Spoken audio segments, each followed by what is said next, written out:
Hello YouTube, welcome to the new format that includes my ugly mug. We're going to see how this goes. Today we're going to look at how pyramid schemes are defined and regulated in the United States and Canada.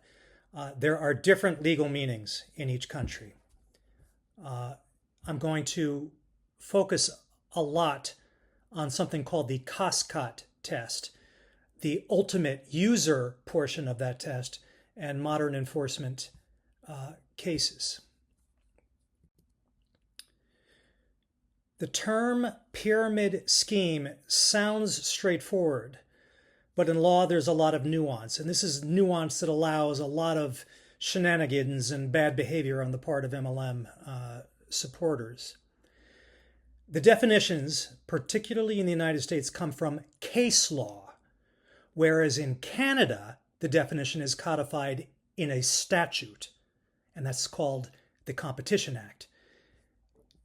And this difference affects how regulators in each country, the United States and Canada, bring cases, and differences in the way that the companies themselves defend themselves.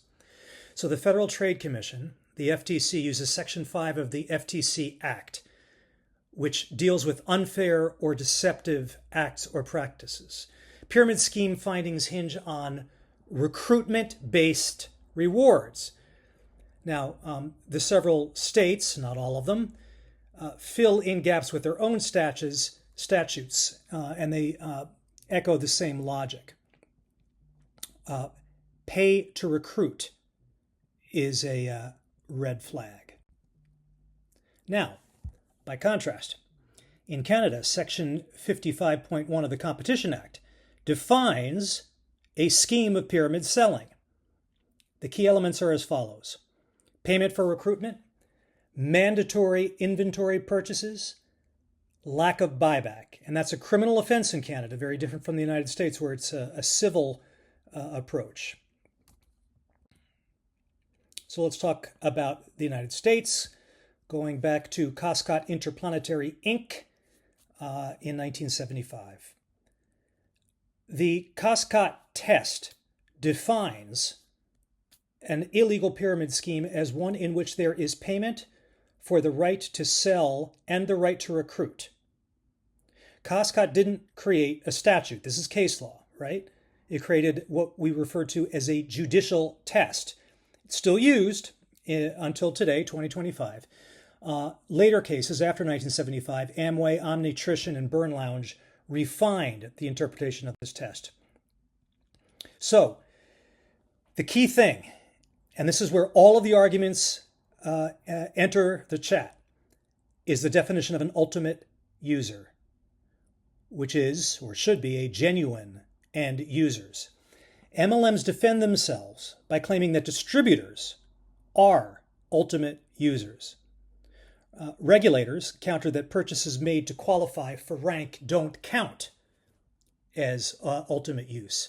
For example, if you've got an auto ship is used by a distributor just to say eligible and is recruitment driven. Okay, there are some landmark cases that I need to discuss. The FTC versus Amway. This was actually an administrative law judge decision in 1979, which created what are referred to as retail sale safeguards. And that saved Amway. And I think that it's not an exaggeration to say that MLM is still a thing in 2025 because of FTC versus Amway. Then there was Webster versus Omnitrition in 1996. Purchases were mainly for bonuses, and Omnitrition failed to make a case for itself.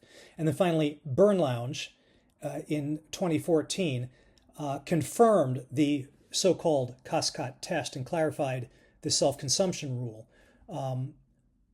All of these cases focus on linking pay to genuine sales versus purchases to maintain active status or attain rank.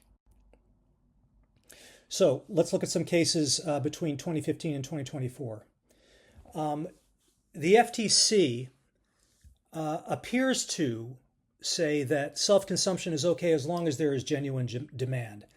Required monthly purchases or volume targets, however, are red flags. The FTC, that is, if they come after an MLM, demands data showing sales to non-participants.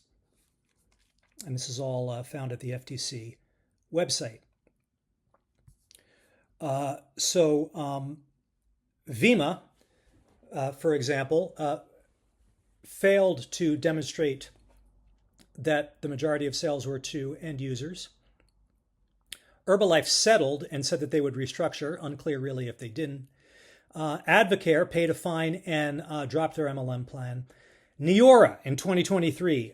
Neora, the FTC lost. The judge in that case ruled that the FTC failed to demonstrate that Neora's sales were primarily to distributors for the purposes of maintaining rank and recruitment.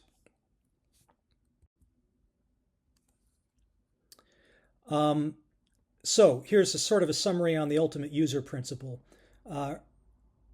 Rewards have to stem from retail sales to end consumers. Retail sales. The question is a distributor a retail sale? I and others say no, but it hasn't been codified in law, but depending on the particular case, the way that Koscot has been interpreted states that a retail end user must be a non-distributor, a person who is not in the comp plan. If pay is demonstrated to be driven exclusively or primarily by recruitment, that is a violation of Koscot. And distributor self-consumption counts only if it's genuine. And that's sometimes a hard test to pass. So once again, the differences between the United States and Canada,